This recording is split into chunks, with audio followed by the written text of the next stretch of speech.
Mimi naitwa Nasrin, ni mtoto wa Kipemba.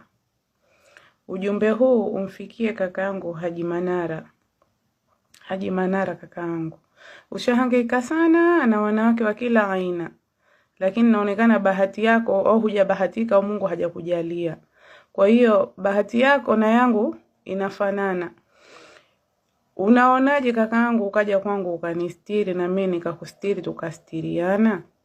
Mimi nipo, mimi nakupenda Manara. Njoo kwangu, njoo Pemba mara hii, badilisha upepo, kwani hao wanani na sisi tuna nini jamani? Mbona wanawake wenye mapenzi tupo?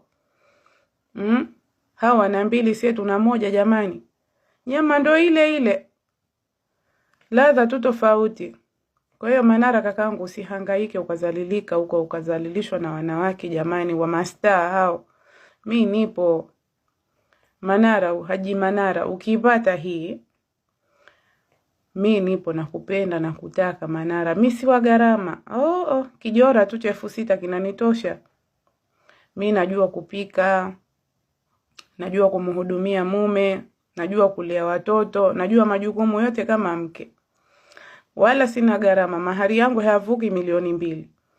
Na ni makubaliano. Kwa hiyo Manara, nakuomba kakaangu, njoo kwangu tustiriane.